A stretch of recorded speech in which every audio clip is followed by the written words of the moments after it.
What's going down, y'all? I decided to start vlogging again. I'm trying to be more consistent with that.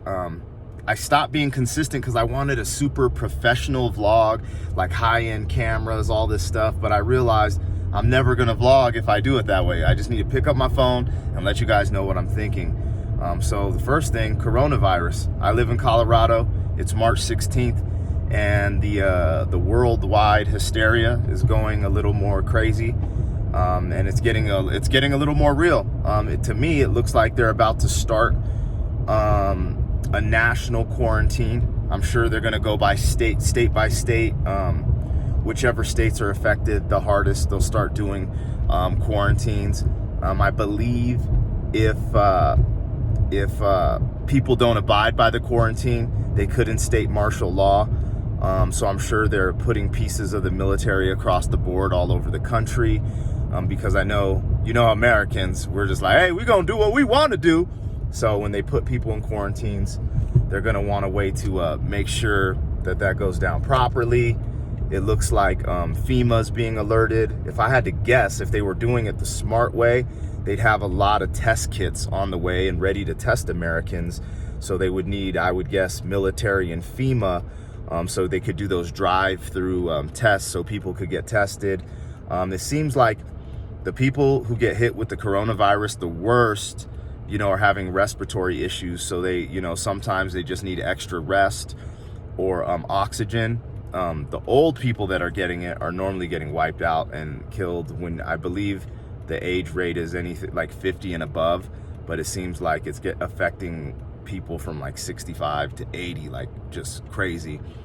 Then again, these are all statistics from around the world, and it seems to be affecting different ethnicities differently. I think I saw something where it says it's not affecting Africans as much as it is affecting, let's say, like Asian males. Like on Asian males, it's going like crazy. So we'll see what's good.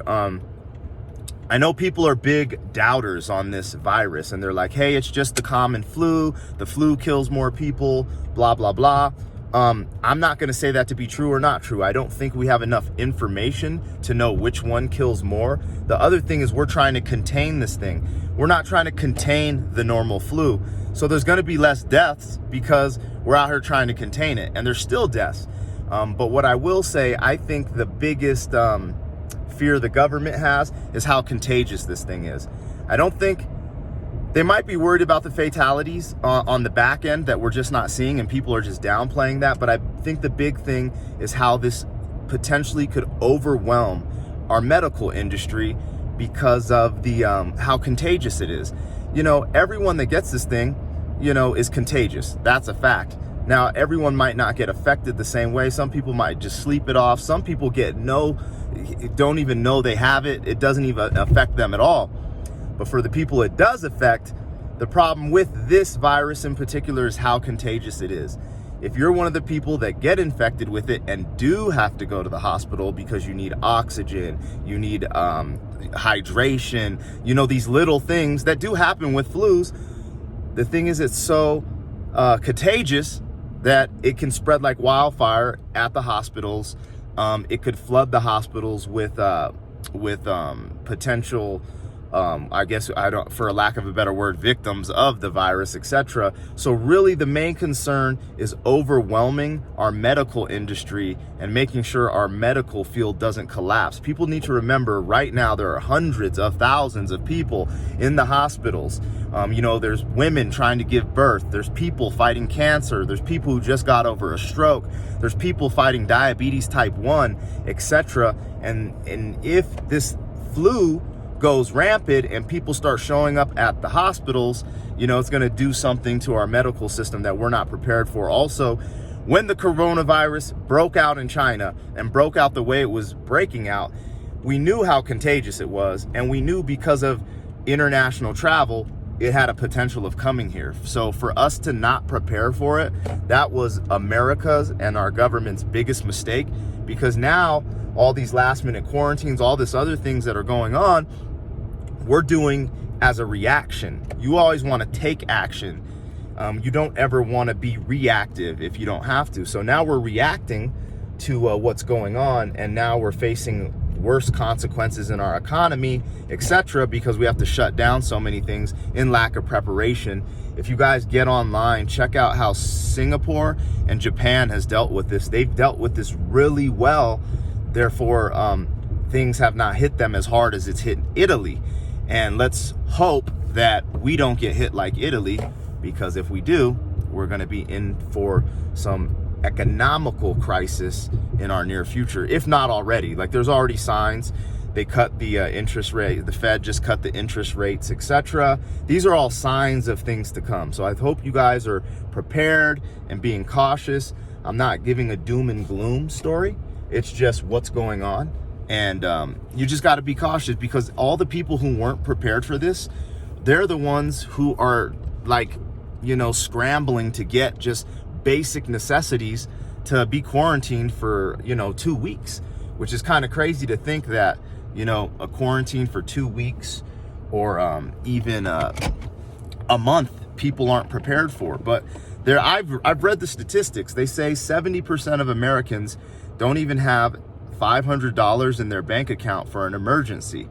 So, you know, a lot of Americans at this point have to be overextending themselves just to get ready for this quarantine, which is another sign of things to happen economically.